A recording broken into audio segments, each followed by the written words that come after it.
ცეცხლსასროლი იარაღით დაჭრილი ძაღლი სასწრაფო სამედიცინო დახმარების გაწევის შემდეგ წიქორიძის ტრავმირებულ ძაღლთა თავშესაფარში გადაიყვანეს. მიუსაფარი ძაღლი ცეცხლსასროლი იარაღით ფეხის არეში ქვემო ფონიჭალაში მიმდინარე წლის 8 მარტს დაჭრეს. ტრავმირებული ძაღლი გადაყვანილ იქნა ცხოველთა მუნიციპალურ თავშესაფარში, სადაც ვეტერინარულმა პერსონალმა ცხოველს სასწრაფო სამედიცინო დახმარება გაუწია. ძაღლის ჯანმრთელობის მდგომარეობა ამჟამად სტაბილურია, თუმცა მის გადასარჩენად საჭირო გახდა ფეხის ამპუტაცია.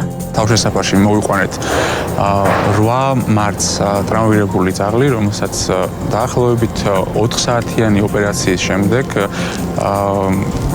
ჩაუტარეთ მძიმე ოპერაცია 4 საათის განმავლობაში გადავარჩინეთ ეს ძაღლი, მან მართალია ფეხი დაკარგა, მაგრამ დღეს ის საკმაოდ ფილ კარგ მეგობრულ გარემოშია და მინდა საზოგადოებას მოუწოდო მიბაძონო ბატონ თეიმურას ცხოველების მიმართ კეთილგანწყობაში, მოპყრობასა და დამოკიდებულებაში და ასევე ყველა ორგანიზაციას და თავშესაფარს სააგენტოსთან თანამშრომლობისკენ. მოხარული ვარ, რომ დღევანდელ დღეს თბილისის მერია და ახალი ხელმძღვანელობა ძალიან სწორედ უდგება ამ საკითხს. პირველ რიგში არის ჰუმანური დამოკიდებულება ადამიანების მხრიდან ცხოველებისადმი და ალბათ მომავალში იქნება კანონი, რომელიც უფრო მკაცრად დაშის იმ დამნაშავეებს, იმ ადამიანებს, რომლებიც თანახმადურად ექცევიან ცხოველებს.